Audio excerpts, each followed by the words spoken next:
अस्सलाम वालेकुम मोअज़्ज़िज़ ख़वातीन व हज़रात, अली मुमताज़ आपके साथ एक और वीलॉग लेकर। इमरान खान साहब की रिहाई, ये वो सवाल है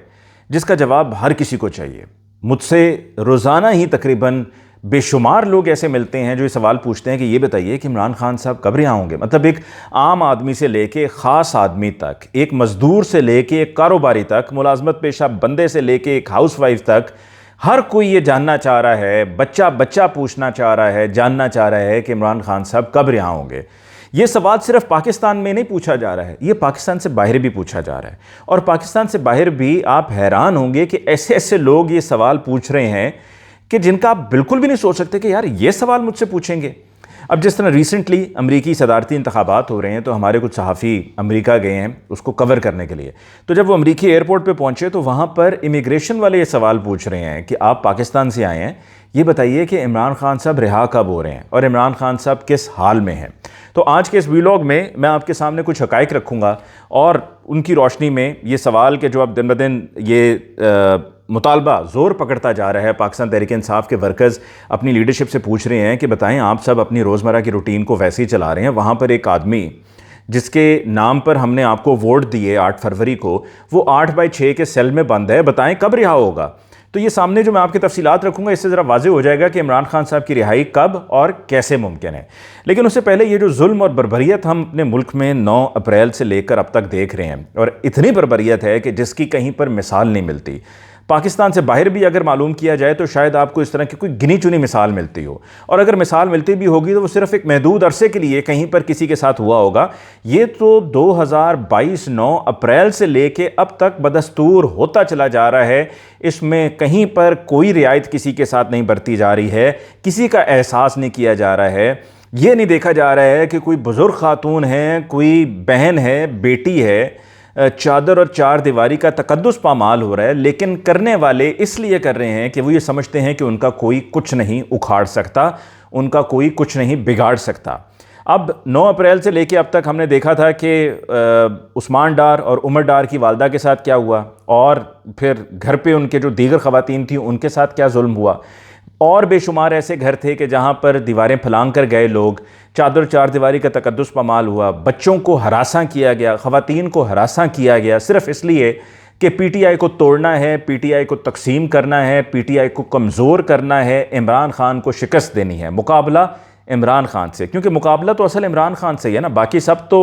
ऐसे ही हैं कि जो जिस तरफ उनको लगाएंगे वो लग पड़ेंगे, क्योंकि उनको अपना लालच है, उनको अपनी सियासत को बचाना है, उनको अपने माल को, अपनी दौलत को बचाना है। अब ये जो ताज़ा वाक़या है कि जिसमें हाजी इम्तियाज़ साहब की भाभी, उन्होंने जो तफसील बताई, यकीनन इतना दुख हुआ है कि मैं आपको बता नहीं सकता कि हम आखिर आकर कहाँ खड़े हो गए हैं। उनकी बताई गई तफसीलात के मुताबिक, और मैं यहाँ पर यह भी बता दूँ कि इसी तरह से इसी साल 8 फरवरी के बाद जो लियाकत चट्टा कमिश्नर थे रावलपिंडी के, जो उनके साथ उनका काम करता था, असिस्टेंट था, उनका पर्सनल असिस्टेंट था, सेक्रेटरी आप कह लें, उसके घर पे भी गांव में जो कुछ हुआ था वो भी बिल्कुल रेप्लिका है, बिल्कुल इसी तरह से हुआ कि जिस तरह यहाँ पर भी हुआ। यहाँ पर खातून ने बताया कि जी मेरे घर में 20 से 25 लोग मुख्तलिफ़ गाड़ियों में आए, नामालूम अफराद थे, घर पर आके मुलाजमीन पर मारपीट की और उन पर शदीद तशद्दुद हुआ। फिर उसके बाद एक मुलाजिम को एक कमरे में लेकर जाकर बंद कर दिया गया, उसको बरहना करके उसके ऊपर इस्त्री रखी गई और उसकी चीखें बर्दाश्त नहीं हो रही थी, सुनी नहीं जा रही थी खातून के कहने के मुताबिक। और फिर उसके बाद उससे ये कहा गया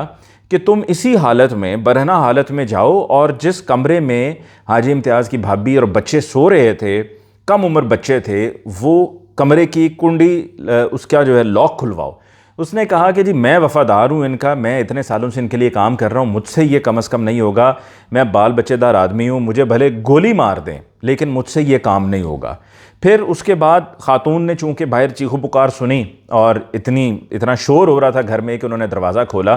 तो उसी कमरे में एक 11 साला बच्ची, 9 साला बच्ची थी और 11 माह का बच्चा था। और उन दोनों के सामने जो वालदा के साथ हुआ, बच्ची को घुटनों से पकड़ के बेड से उतारा गया, घसीटा गया, उसको तस्वीर दिखाई गई, तस्वीर दिखाकर पूछा गया कि बताओ ये किसकी तस्वीर है, ये बताओ कि ये कहाँ है। तो बच्ची ने कहा जी मुझे नहीं मालूम। यही सवाल मुलाजमीन से भी पूछा गया, मुलाजमीन ने कहा जी हमें भी नहीं मालूम है। क्योंकि होना क्या था कि जो 26वीं आईनी तरमीम होनी थी ना, इसके लिए ये सारा कुछ किया जा रहा था कि जी अगर कोई मानता है तो मान जाए आराम से, नहीं मानता है तो ज़बरदस्ती मान जाए। और अगर नहीं माना कोई और उस वक्त किसी ने बात नहीं सुनी तो उसको ये कह दिया गया कि तुम्हें बाद में इस पर सबक सिखाया जाएगा, और ये उसी सिलसिले की कड़ी थी।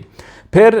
ख़ातून बताती हैं कि जो उनका 11 माह का बच्चा है उसको भी इसी तरह से पकड़ के झंझोड़ा गया। ख़ातून को वो कहती हैं कि मेरे सर पे दुपट्टा नहीं था, जिस्म पे दुपट्टा नहीं था, मुझे बेपर्दगी थी, मुझे इस तरह से घसीटते हुए दूसरी या तीसरी मंजिल से नीचे लाया गया। और ये सब किस लिए हो रहा था, जिस मकसद के लिए हो रहा था वो मकसद मैंने आपको बता दिया कि ये वो असल मकसद था। अब जब हम दुनिया में बात करते हैं कि जी दुनिया में हमारा नाम होगा, हमारी पहचान होगी, तो हम दुनिया को क्या बताएंगे कि, और दुनिया से भी जो सवाल पूछा जाता है वो इसीलिए पूछा जाता है कि जब दुनिया में ख़ास तौर पे वेस्टर्न वर्ल्ड बात करती है इंसानी हकूक़ की और इंसानी हकूक़ की खिलाफ वर्जियों की, और कहते हैं जी हम इंसानी हकूक़ के अलमबरदार हैं और वहाँ पर बड़ा इंसानी हकूक़ का ख्याल किया जाता है, तो क्या ये सिर्फ़ सिलेक्टिव इंसानी हकूक़ का ख्याल किया जाता है? ये जो इंसानी हकूक़ की खिलाफ वर्जी हैं क्या सिर्फ़ सिलेक्टिव हैं, महदूद हैं, मखसूस लोगों के लिए हैं कि सिर्फ़ उनके साथ हो रही हो तो सिर्फ़ तभी नज़र आएगा वरना कहीं पर नज़र नहीं आएगा? तो इसीलिए उनको पुकारा जाता है या उनकी तरफ देखा जाता है कि खुदारा आप ही कुछ इसमें मदद फरमाएँ ताकि हमारे मुल्क में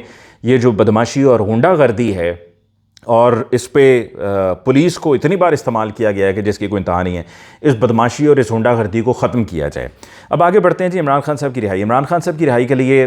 मुतालबा वर्कर्स बहुत कर रहे हैं, नाराज़ हैं अपनी लीडरशिप से। अपनी लीडरशिप से कह रहे हैं कि आपने 8 फरवरी को वोट लिए, आप कोई MNA बन गया, कोई MPA बन गया, किसी ने KPK में मिनिस्ट्री ले ली, किसी ने मुशीरी ले ली, आपने हरी नंबर प्लेट वाली गाड़ियाँ ले ली, कोई अपोजिशन लीडर है तो उसको भी सरकारी गाड़ी मिली हुई है और साथ में आगे हरी नंबर प्लेट है, असेंबली में आपको अपोजिशन लीडर का कमरा मिला हुआ है, कोई पार्लिमानी लीडर है तो उसके पास अपने इख्तियारात हैं, मतलब सरकारी कुछ ना कुछ तो उनको मिल ही रहा है, ड्राइवर मिला हुआ है, गाड़ी मिली हुई है, और आप प्रेस कॉन्फ्रेंसेस करते हैं और फिर अपनी दुकान चमका रहे हैं। आके जब बात आप करते हैं तो आपको रिकग्निशन मिलता है। पाकिस्तान तहरीक इंसाफ की लीडरशिप जो कहती है कि जिस तरह अली अमीन गंडापुर ने कहा कि हमारी अब ये नई लीडरशिप है, हमें पुरानों की ज़रूरत नहीं है, ये पुराने घुसपैठिए थे या ये पुराने फ्रॉडिये हैं, इनकी हमें ज़रूरत नहीं है, मफाद परस्त थे सारे। तो जो अभी मौजूदा लीडरशिप है, सवाल तो उससे भी पूछा जाता है कि बताइए आप क्या करेंगे, मसला क्या है? मसला ये है कि पाकिस्तान तहरीक इंसाफ में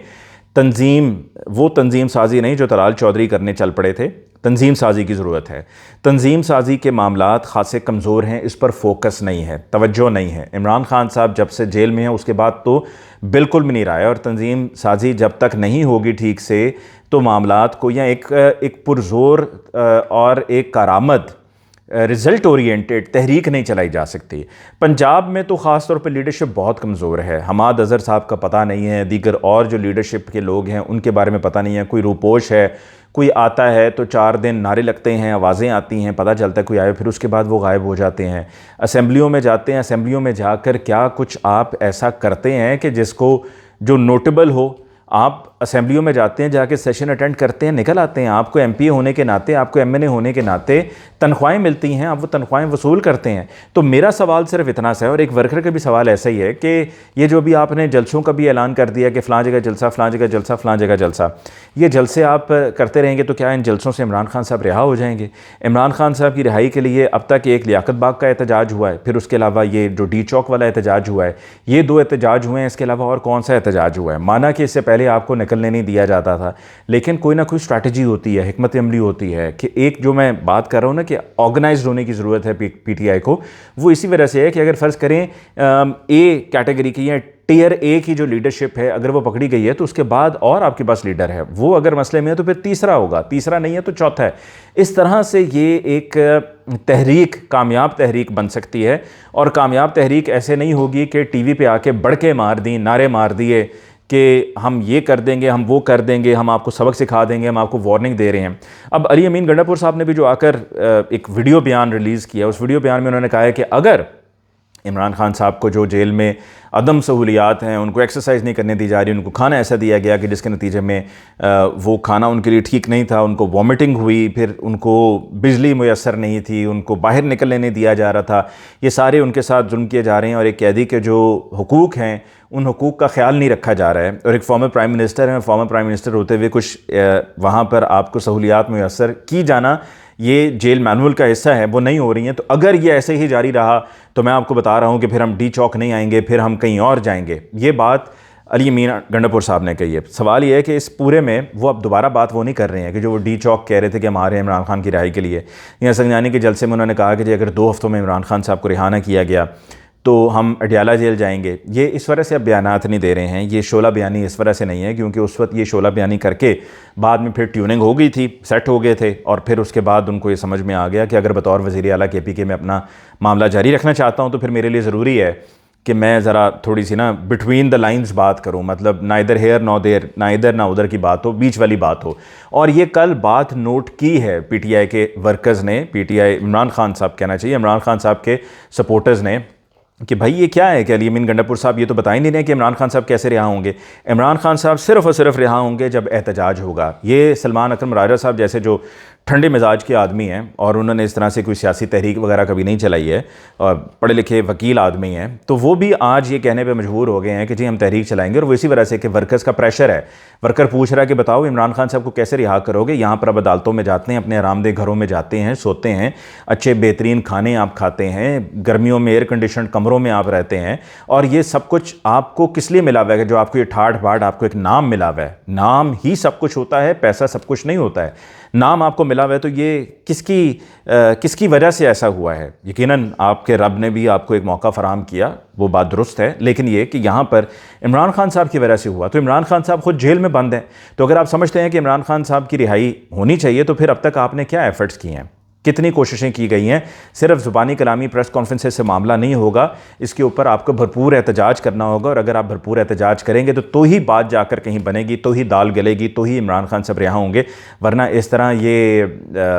ये जो धमकियां हैं या इस तरह के जो शोला बयानी है, इससे कुछ भी हासिल नहीं होने वाला है। इसके साथ ही मुझे अली मुमताज़ को दीजिए इजाज़त। अल्लाह ने के बाद।